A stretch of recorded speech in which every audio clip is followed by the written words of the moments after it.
জুলাই অভ্যুত্থানের অগ্রনায়ক শরীফ ওসমান হাদির মৃত্যুর খবর ছড়িয়ে পড়ার পরপরই ক্ষোভে উত্তাল গোটা দেশ। পাহাড় থেকে সমতল, হাদির জন্য রাজপথে সবাই। রাতেই রাজধানীর শাহবাগ, ঢাকা বিশ্ববিদ্যালয়ে বিক্ষোভ করে ছাত্র জনতা।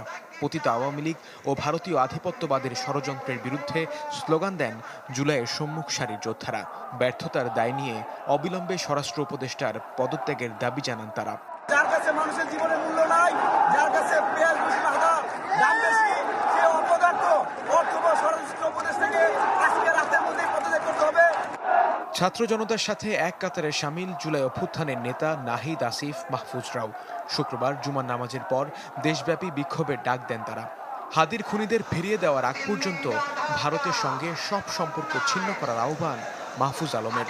সকলের প্রতি আহ্বান থাকবে, যার যার জায়গা থেকে আমরা দায়িত্বশীলভাবে গণতান্ত্রিকভাবে আন্দোলন চালিয়ে যাব।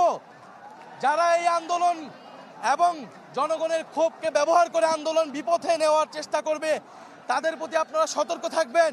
এখানে ভারতের ইস্টাবলিশমেন্টকে আমরা কোয়েশ্চেন করেছি।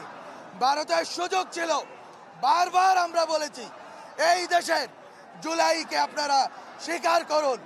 এই দেশের তরুণ সমাজের সাথে আপনারা আর খেল তামাশা দেখায়েন না। আপনারা এই গণতান্ত্রিক প্রক্রিয়ায় আজকে আমরা এক কঠিন সংকটময় পরিস্থিতিতে এসে পৌঁছাইছি। প্রতিবাদে নামেন বিভিন্ন ছাত্র সংগঠন ও ডাকসু নেতারাও। হত্যা করে আধিপত্য বিরোধী লড়াই বন্ধ করা যাবে না বলে হুঁশিয়ারি দেন তারা। প্রতিটি মসজিদ থেকে আগ্রাসনের বিরুদ্ধে, আধিপত্যবাদের বিরুদ্ধে আগামীকাল বিক্ষোভ মিছিল সমাবেশ আয়োজন করার জন্য আহ্বান করছি। আজকের আমাদের এই সমাবেশ, আমাদের প্রতিরোধ, আমাদের এই প্রতিবাদ জারি থাকবে ইনশাআল্লাহ। আমাদেরকে বোকা বানিয়ে এই দেশে আমাদের উপরে কালচারাল হিজিমনি চাপিয়ে দিয়ে ফ্যাসিবাদের দোসররা অনেক গোলাপানি করেছো, তোমরা সতর্ক হয়ে যাও। রাজধানীর উত্তরা মিরপুরেও চলে বিক্ষোভ। বন্ধ হয়ে যায় সড়ক। এক পর্যায়ে আগুন দেয়া হয় প্রথম আলো কার্যালয়ে। এর কিছু সময় পর আগুন দেয়া হয় ইংরেজি পত্রিকা দ্য ডেইলি স্টার কার্যালয়ে। আগুন ছড়িয়ে পড়লে ভেতরে আটকা পড়েন বেশ কয়েকজন। বেশ কিছুক্ষণ ধরে এমন পরিস্থিতির মাঝে আসেন সেনাবাহিনীর সদস্যরা। পরিস্থিতি কিছুটা নিয়ন্ত্রণে আসলে আগুন নিয়ন্ত্রণে নামে ফায়ার সার্ভিস। এক পর্যায়ে ক্রেন দিয়ে নামিয়ে আনা হয় কয়েকজনকে। এছাড়া কারণবাজার এলাকায় অবরুদ্ধ হয়ে পড়েন নিউ এজ পত্রিকার সাংবাদিক নুরুল কবির সহ আরও কয়েকজন।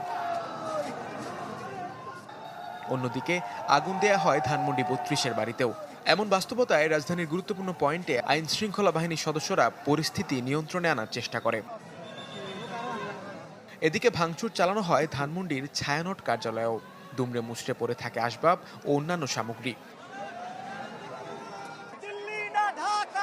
সব মিলিয়ে রাতভর রাজধানী জুড়ে বিরাজ করে থমথমে পরিস্থিতি।